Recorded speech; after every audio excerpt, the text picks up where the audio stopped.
नमस्कार साथियों। और मध्य प्रदेश में जो स्कूल शिक्षा विभाग है उसमें जो प्रश्न पूछे गए हैं शिक्षकों की वरिष्ठता और क्रमोन्नति से संबंधित, जो कि श्री अजय कुमार टंडन ने पूछे हैं, तो उन प्रश्नों को हम देखेंगे और क्या उत्तर जो है वो जो हमारे शिक्षा मंत्री हैं, स्कूल शिक्षा मंत्री, उन्होंने क्या उत्तर दिए हैं तो वो भी हम देखेंगे, समझेंगे। और आपके जो विचार हैं कमेंट बॉक्स में जरूर लिखें। तो जो प्रश्न पहला था और जो अजय कुमार जी टंडन जो प्रश्न पूछे, क्या राज्य मंत्री स्कूल शिक्षा महोदय यह बताने की कृपा करेंगे और का जुलाई 2018 से स्कूल शिक्षा विभाग में राज्य शिक्षा सेवा का गठन किया गया है। इसमें नियुक्त किए गए अध्यापक संवर्ग के 3 लाख कर्मचारियों को सेवा अवधि की गणना में वरिष्ठता नियुक्ति दिनांक से मान्य करते हुए लाभ दिया जा रहा है। तो महत्वपूर्ण बात यहाँ पर आप देखें कि जो प्रश्न है कि बताने की कृपा करें, क्या क्या बताएं कि जो 3 लाख कर्मचारियों की सेवा अवधि है, इसकी अवधि की गणना में वरिष्ठता नियुक्ति दिनांक से मान्य करते हुए लाभ दिया जा रहा है या नहीं। तो ये जो प्रश्न है सबसे पहले हम इसका उत्तर देखेंगे, पहले प्रश्न का, कि जो शिक्षा मंत्री हैं उन्होंने क्या उत्तर दिया है।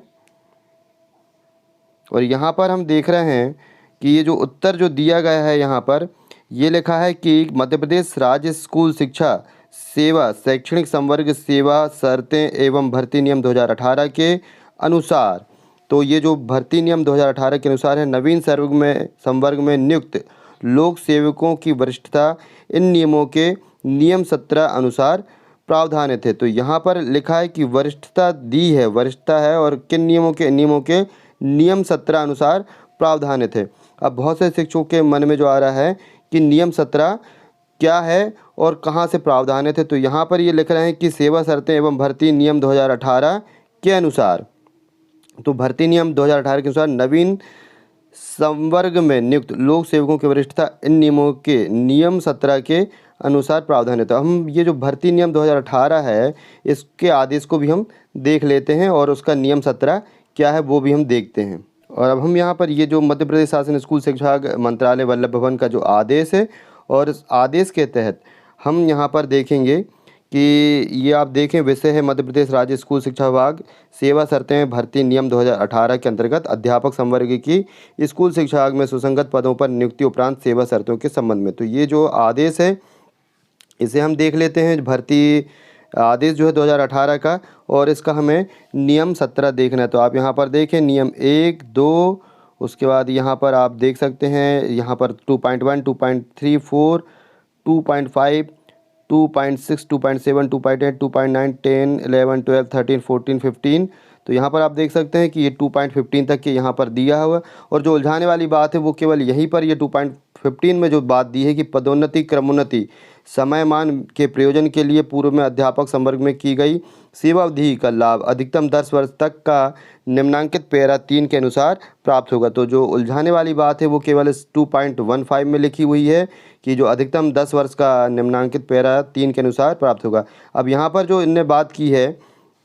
यहाँ पर बात कर दी है उन्होंने अधिकतम 10 वर्ष की, और आप यहाँ देखेंगे नीचे जब हम इसके आगे की कंडिका 3 जो देखते हैं, हाँ आप लिखा है कि निम्नलिखित पैरा 3 के अनुसार प्राप्त होगा, और 3 में जो उन्होंने लिखा है वो स्पष्ट लिखा हुआ है कि शासकीय सेवकों को सुसंगत भर्ती नियमों के अंतर्गत निर्धारित अर्हताएं पूर्ण करने पर पदोन्नति की पात्रता होगी। पदोन्नति हेतु पदों की उपलब्धता नहीं होने के कारण शासकीय सेवकों को प्रोत्साहित करने की दृष्टि से क्रमोन्नति समयमान वेतनमान का प्रावधान है। भर्ती नियम 2018 के अंतर्गत नियुक्ति यद्यपि नवीन नियुक्ति है। एक दूसरा यहाँ पर जो विसंगति वो यहाँ पर लिखी हुई है कि 2018 के अंतर्गत नियुक्ति यद्यपि नवीन नियुक्ति है, जबकि यहाँ पर जो शब्द है शिक्षक चाह रहे हैं कि संविलियन होना चाहिए था, किंतु सहानुभूति पूर्वक विचार करते हुए अध्यापक संवर्ग में उनके द्वारा की गई सेवा को पदोन्नति क्रमोन्नति एवं समयमान की पात्रता में गणना में लिए जाने का निर्णय लिया गया है। तो यहाँ पर ये लिख दिया गया है कि जो पूर्व में सेवा की गई हैं, जो अध्यापक संवर्ग में या संविदा संवर्ग में जो उनका पीरियड निकला है, तो उसको यहाँ पदोन्नति क्रमोन्नति एवं समयमान की पात्रता में गणना किए जाने का निर्णय लिया गया है। अब आप यहाँ पर 3.1 जो है उसको देखें कि भर्ती नियम 2018 की अनुसूची 4 में अगले पद पर पदोन्नति हेतु 5 वर्ष का अनुभव निर्धारित, यानी कि आप प्रमोशन जो है वो 5 वर्ष की आपकी अवधि होने पर आप प्रमोशन ले सकते हैं, और इस प्रयोजन के लिए अध्यापक संवर्ग में की गई सेवा अवधि को गणना में लिया जाएगा। अब यहाँ पर उदाहरण जो दिया, स्पष्ट उदाहरण दिया है, यदि कोई व्यक्ति अध्यापक संवर्ग में वर्ष 2015 में नियुक्त हुआ है और दिनांक 1/7/18 को उसकी नवीन नियुक्ति प्राथमिक शिक्षक के पद पर हुई है, तब प्राथमिक शिक्षक से माध्यमिक शिक्षक की पदोन्नति के लिए अनुभव की गणना के लिए 2015 से 2018 तक के अनुभव को जोड़ा जाएगा। यानी उसको 2015 में जो नियुक्ति है और वहाँ से 2018 तक के अनुभव को जोड़ा जाएगा। उसके अनुसार उपरोक्त प्रकरण में वह शिक्षक वर्ष 2020 में पदोन्नति हेतु विचार किए जाने के लिए पात्र होगा। तो यहाँ पर जो उसकी नियुक्ति डेट है उसको यहाँ पर उन्होंने मान लिया है। फिर 3.2 जो है ये बहुत ही महत्वपूर्ण है और ये आपस में जो है वो कंट्राडिक्शन पैदा करती हैं। ये दोनों जो नियम है 2.15 आप देख सकते हैं कि यहाँ पर लिखा हुआ है कि पदोन्नति क्रमोन्नति समयमान के प्रयोजन के लिए अध्यापक संवर्ग में की गई सेवा अवधि का लाभ 10 वर्ष तक का निम्नांकित, अधिकतम लाभ जो है वहाँ 10 वर्ष लिख दिया गया है। अब हम 3.2 जो कंडिका है इसमें देखें आप कि 3.2 कंडिका में स्पष्ट लिखा हुआ है कि प्रथम क्रमोन्नत वेतनमान हेतु 12 वर्ष की सेवा अवधि पूर्ण होना आवश्यक है। इस प्रयोजन के लिए उपर्युक्त अनुसार क्रमोन्नति के लिए अध्यापक संवर्ग में की गई सेवा को सेवा अवधि की गणना में लिया जाएगा। यहाँ देखें कि ई जो क्रमोन्नति के लिए अध्यापक संवर्ग में की गई सेवा, अध्यापक संवर्ग की सेवा लिखा हुआ है स्पष्ट, को सेवा अवधि की गणना में लिया जाएगा। अध्यापक संवर्ग में संविदा शाला शिक्षक को नियुक्ति दिनांक से योग्यता, तो यहाँ पर आप देखें संविदा शाला शिक्षक जो है उसे भी ऐड किया है, को नियुक्ति दिनांक से योग्यता एवं अन्य शर्तों की पूर्ति करने पर वरिष्ठता का लाभ क्रमोन्नति के लिए प्राप्त होगा। तो यहाँ स्पष्ट इन्होंने लिखा है कि जो संविदा शाला के रूप में जो नियुक्ति हुई है उस दिनांक से योग्यता एवं अन्य शर्तों की पूर्ति करने पर वरिष्ठता का लाभ क्रमोन्नति के लिए प्राप्त है। उदाहरण भी दिया है कि यदि कोई व्यक्ति दिनांक 1/4/2008 को संविदा शाला शिक्षक में नियुक्त हुआ है एवं दिनांक 1/4/11 से अध्यापक संवर्ग में कार्यरत है तो अध्यापक संवर्ग में नियमानुसार 12 वर्ष अर्थात दिनांक 1/4/20 को प्रथम क्रमोन्नति, यहाँ आप देख सकते हैं कि संविदा में 2008 में नियुक्त हुआ है और 12 वर्ष जब उसके होंगे संविदा काल को मिला करके तो जो होंगे 2020 में, तो यहाँ आप देखें कि 1/4/2020 को प्रथम क्रमोन्नति तथा 24 वर्ष बाद अर्थात दिनांक 1/4/32 को द्वितीय क्रमोन्नति वेतनमान हेतु विचार किए जाने के लिए पात्र होगा। यहाँ स्पष्ट कर दिया गया है, उदाहरण सहित कर दिया गया है तो कि जो प्रथम नियुक्ति है संविदा काल की उसको भी जोड़ा जाएगा। भर्ती नियम 2018 के अंतर्गत दिनांक 1/7/2018 को नियुक्त प्राथमिक शिक्षक को सामान्य अवस्था में प्रथम क्रमोन्नति दिनांक 1/7/18 से 12 वर्ष पूर्ण होने पर अर्थात, तो ये बाकी आगे के उदाहरण दिए हैं कि जो जब नियुक्त हो रहा है उसके जस्ट 12 साल बाद उसको क्रमोन्नति हेतु यहाँ पर पात्रता दे दी गई है। तो यहाँ पर जो ट्राइबल एरिया के शिक्षक हैं उन्हें समय पर क्रमोन्नति लग गई है, लेकिन अन्य जो सामान्य प्रशासन विभाग के जो शिक्षक हैं उन्हें अभी तक के क्रमोन्नति का लाभ नहीं मिला है। जिनको मिल गया था उनकी क्रमोन्नति वापस हो गई। इस प्रकार की जो इसमें कंट्राडिक्शन आ रहा है कंडिकाओं में, उसके कारण जो है शिक्षक परेशान है। अब हम देख लेते हैं कि शिक्षा मंत्री ने आगे क्या बात कही है।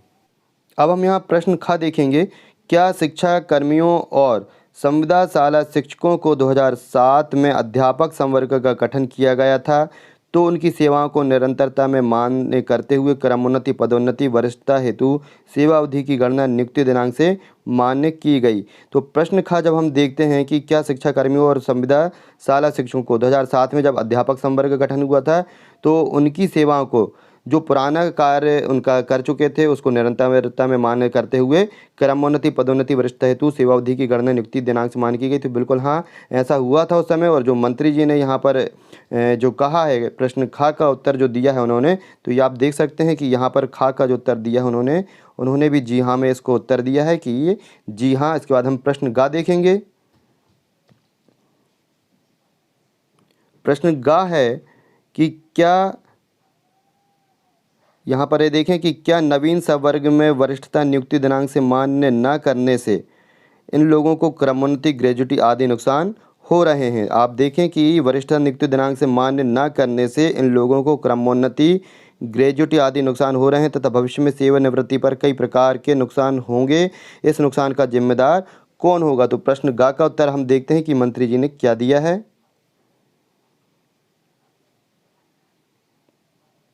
यहाँ प्रश्न गा का जो उत्तर है कि मध्य प्रदेश शासन स्कूल शिक्षा विभाग के परिपत्र क्रमांक F1/14/2019 20/1 भोपाल दिनांक 20/7/19 की कंडिका 3 अनुसार नवीन संवर्ग में नियुक्त लोक सेवकों की पदोन्नति क्रमोन्नति हेतु उनके द्वारा अध्यापक संवर्ग में की गई सेवा को गणना में लिया जाना प्रावधानित है। तो जो अभी हमने 2018 में जो नया संवर्ग बना है वहाँ पर जो हमने कंडिका 3 देखी है और कंडिका 3 के जो पॉइंट देखे हैं 3.1 और 3.2, वहाँ पर स्पष्ट लिखा हुआ है कि जो नियुक्ति दिनांक यानी कि जब से किसी शिक्षक की नियुक्ति हुई है यानी कि वो संविदा नियुक्ति काल का पीरियड और उसका अध्यापक संवर्ग का काल पीरियड, ये सबको जोड़ा जाएगा। तो ये जो प्रश्न ग है इसमें आप स्पष्ट देख सकते हैं कि प्रश्न ग का जो उत्तर है उसमें यहाँ स्पष्ट है कि मध्य प्रदेश शासन स्कूल शिक्षा के परिपत्र क्रमांक 1/14/2019 20/1 भोपाल दिनांक 20/7/2019 की कंडिका 3 अनुसार नवीन संवर्ग में नियुक्त लोक सेवकों की पदोन्नति क्रमोन्नति हेतु उनके द्वारा अध्यापक संवर्ग में की गई सेवा को गणना में लिया जाना प्रावधानित है। तो यहाँ पर शिक्षा मंत्री ने स्पष्ट कर दिया है कि जो कंडिका 3 है, कंडिका 3 है, उसके अनुसार शिक्षकों को जो है वो पदोन्नति क्रमोन्नति यानी समय पर मिलेगी, जो कि हमने अभी उदाहरण स्वरूप देखा था। अगला प्रश्न जो है वो हम देख लेते हैं और प्रश्न घ है कि क्या प्रश्नांक का में उल्लेखित अध्यापक संवर्ग के लिए नियुक्ति दिनांक से वरिष्ठता देने पर सरकार विचार कर रही है, यदि हाँ तो आदेश किस प्रकार दिनांक जारी होंगे। जब यहाँ पर उन्होंने पूरे चीज़ों को एक्सेप्ट कर लिया है तो जो घ है यहाँ पर और उस घ का जो उत्तर दिया है तो यहाँ पर लिखा है कि जो शेषांश प्रश्न है उनका उपस्थित नहीं होता है और घ उत्तरांश का एवं गा के प्रकाश में प्रश्न उपस्थित नहीं होता है। तो जब सारी बातें एक्सेप्ट कर ली हैं तो सारी बातें क्लियर और आपके जो विचार हैं वो कमेंट बॉक्स में ज़रूर लिखें। चैनल को अभी तक सब्सक्राइब नहीं किया तो चैनल को सब्सक्राइब कर लें। हालांकि जो 3 पॉइंट जो कंडिका यहाँ पर है उसमें स्पष्ट है कि जो संविदा काल है और अध्यापक संवर्ग है तो क्रमोन्नति में उसे भी जोड़ा जाएगा, जो कि 3.2 में यहाँ पर स्पष्ट है। तो इस प्रकार जो जानकारी है आपको कैसी लगी ये कमेंट बॉक्स में ज़रूर लिखाएं। चैनल को सब्सक्राइब नहीं किया तो चैनल को सब्सक्राइब कर लें। वीडियो को लाइक शेयर करना ना भूलें। धन्यवाद।